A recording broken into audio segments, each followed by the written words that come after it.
Arrêtons-nous quelques instants sur ces images d'un passé pas si lointain, comme si chacun avait voulu tourner la page forcément. Mais comment ne pas se rappeler qu'il y a 3 ans, l'OMS annonçait que le Covid était une pandémie mondiale. Où étiez-vous à l'époque? Des villes désertes, ce confinement saisissant que personne n'avait un jour envisagé en dehors d'une fiction.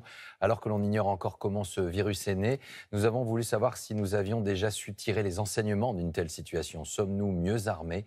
Saad Assouban, Manon Martel, Sylvain Daubat. Il y a 3 ans, de nouvelles habitudes s'imposent comme le port du masque. Objet précieux et rare, à tel point que les livraisons se font sous escorte policière, comme ce matin d'avril 2020 à l'aéroport de Roissy.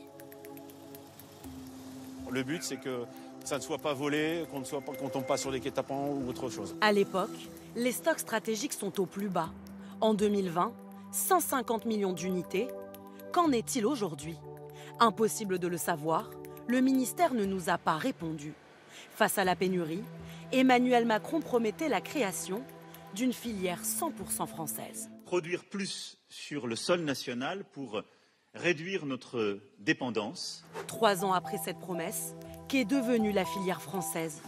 Dans cette usine près de Montpellier, le carnet de commandes est vide. Le fabricant dénonce des marchés publics, conclut à prix cassé avec l'Asie. Par exemple, si on prend la santé, depuis l'été 2022, sur les 9 appels d'offres, 8 ont acheté des masques d'origine chinoise. En hors santé, sur toute l'année 2022, plus de 90% des appels d'offres, on parle des appels d'offres publics, n'ont pas respecté. Donc ils achètent des masques chinois. Donc la prochaine pandémie, on sera comme début 2020.